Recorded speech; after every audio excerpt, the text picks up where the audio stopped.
إن الحمد لله الصلاة والسلام على رسول الله وأعوذ بالله من الشيطان الرجيم بسم الله الرحمن الرحيم شهر رمضان الذي أنزل فيه القرآن هدى للناس وبينة من الهدى والفرقان صدق الله المولانا العظيم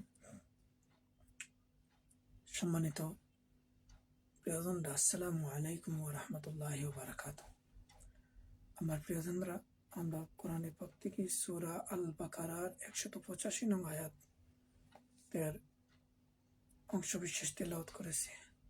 এর আলোকে কিছু উপস্থাপন করার চেষ্টা করব ইনশাআল্লাহ। মা তাওফিক ইল্লা বিল্লাহ, আলাইহি তাওয়াক্কালতু ওয়া ইলাইহি উনীব।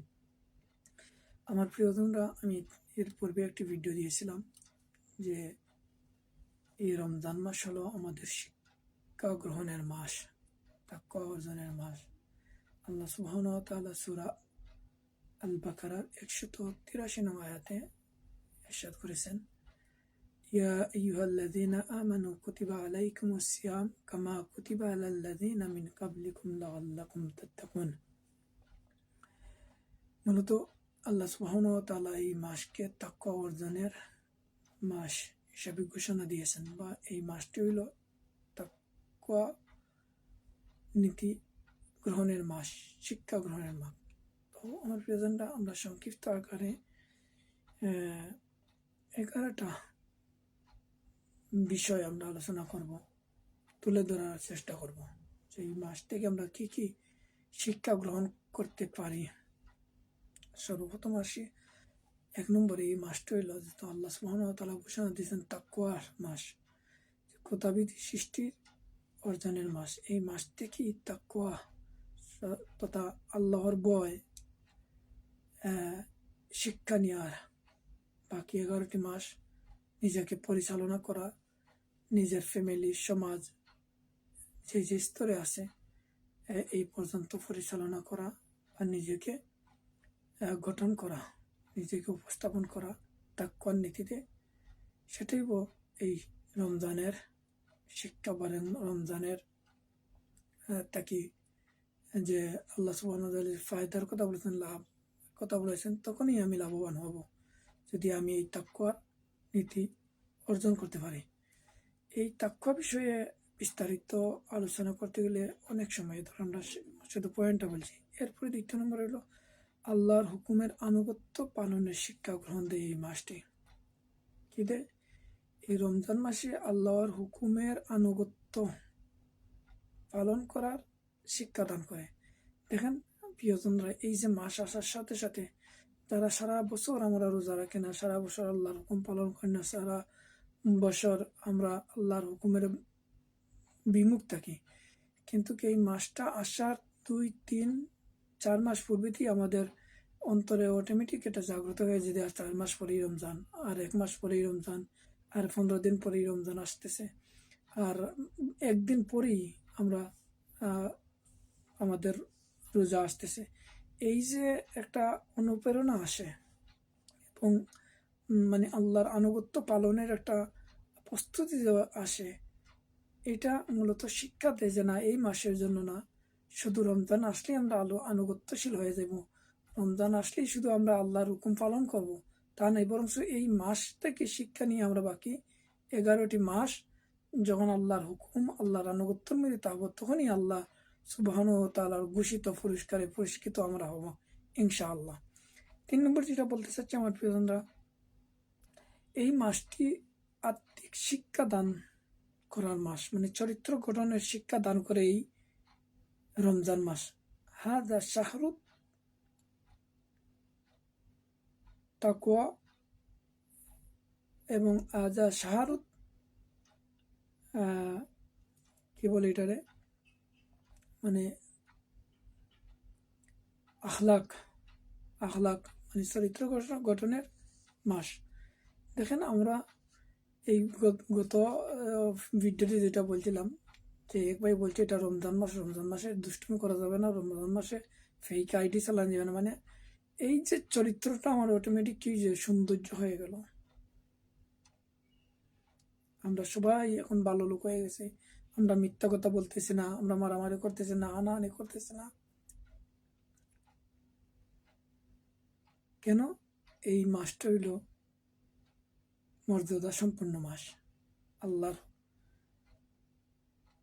সবচেয়ে পছন্দীয় এবং গুরুত্ব এবং বরকতময় মাস হল রমজান। এর জন্য আমি কি করতেছি? এই বরকত হাসিল করার জন্য আমি অতীতে যত নোংরামি করেছি, মিথ্যা কথা বলেছি, চুগলখড়ি করেছি, ইত্যাদি ইত্যাদি নাফরমানি কাজ করেছি, আমি এই মাস আসার সাথে সাথে সব জেরে মুছে ফেলে দিয়ে আমি এখন কি হয়ে গেছি?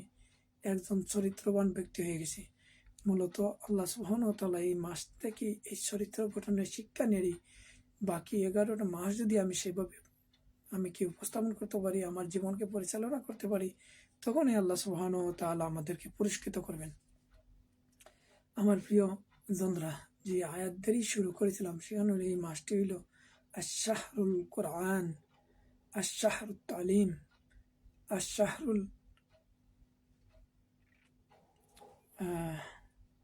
যে কোরআন শিক্ষার মাস। এখানে আল্লাহ সুবহানাহু ওয়া তাআলা এই মাসের মর্যাদা বৃদ্ধি করেছেন কোরআনের বদৌলতে, যে এই মাসেই কোরআন নাজিল করেছেন, যেটা আয়াতে বলছিলেন শাহরু রমজান আল্লাযী উনজিলা ফীহিল কোরআন। এই মাসেই কোরআন নাজিল হয়েছিল। এই জন্য এই মাসে আমরা বেশি বেশি করে কোরআন শিখবো এবং বাকি 11টা মাসে অব্যাহত কোরআন শিক্ষার কাজে ব্যয় করব। তখনই আল্লাহর পুরস্কারে পুরস্কৃত হব। প্রিয়জনরা, সময়টা দূরত্ব যাচ্ছে। এরপরে 5 নম্বর হলো রোজা সামাজিক ঐক্য সৃষ্টির শিক্ষাদান করে। এই মাসে মানুষকে সামাজিক ঐক্যবদ্ধ হয়ে থাকার শিক্ষাদান করে। এখন আমরা সবাই এক কাতারে, একই সিস্টেমে, একই নিয়তে, একই পদ্ধতিতে আমরা ইফতার করতেছি, সেহরি খাচ্ছি, তারাউয়ের নামাজ পড়ছি, তাহাজ্জুদ গুজার করছি, মানে একই সিস্টেমে। মূলত আল্লাহ সুবহানাহু ওয়া তাআলা এই মাসে এই শিক্ষাগুলো অর্জন করে বাকি 11টা মাস চলতে পারলেই তখনই আমরা আল্লাহর পুরস্কারে পুরস্কৃত হব। 6 নম্বর হলো রোজা সমাজের তাকওয়ার পরিবেশ সৃষ্টি করে। দেখুন, এটা শুধু ব্যক্তিকে তাকওয়ার নীতি হলো না, পুরা জাতি, পুরা মানে পৃথিবীর যারা আল্লাহর উপরে ঈমান আনেছে এবং অমুসলিমরাও এই রমজান মাস হলে তারা সব মানুষ সহিত কি করে? মুসলিমদেরকে দেখে। তো এইটা যে একটা ঐক্যের বন্ধন এবং তাকওয়া চরিত্র গঠনের শুধু একক ব্যক্তি নয়, পুরা মানুষ জাতিকে, বিশেষ করে মুমিন জাতিকে কি করে? শিক্ষাদান করে। 7 হইল রোজা সামাজিক সহমর্মিতা ও দায়িত্ববোধ জাগ্রত করে। দেখুন, এখন আমরা একে অন্যের প্রতি উদার হয়ে গেছি, আমরা একের উপরে দরদিও হয়ে গেছি, সহযোগিতা করছি, একে অন্যের প্রতি সহমর্মিতা দেখাচ্ছি। এই মাসের শিক্ষা নিয়ে আমরা বাকি 11টা মাস এগুলো পরিচালনা করলে তখন আল্লাহ সুবহানাহু ওয়া তাআলা আমাদেরকে পুরস্কৃত করবেন। রোজা অর্থনৈতিক গুরুত্ব দানের শিক্ষা প্রদান করে। দেখুন, এই মাসটা আমরা প্রত্যেকের সামর্থ্য অনুযায়ী, প্রত্যেকের তৌফিক অনুযায়ী আমরা দান খয়রাত এক অন্যের সহযোগিতা করতেছি।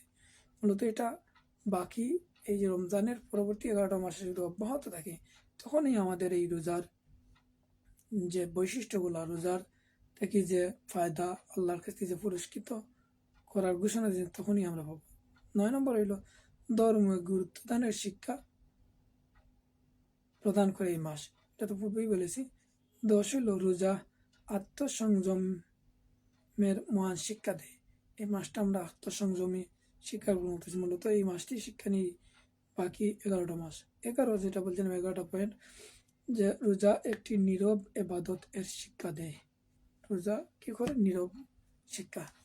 এই যে রমজান মাসে আমরা রোজা রাখতেছি, এটা এজন্য আল্লাহ বলছেন যে এটা হইলো আমার জন্য এবং আমি পুরস্কৃত করব। দেখেন, এই রোজা কোনো ব্যক্তির জন্য রাখা হচ্ছে না এবং গোপনীয়তা পাবে একমাত্র আল্লাহ জানেন, আর যিনি রোজা রাখছেন।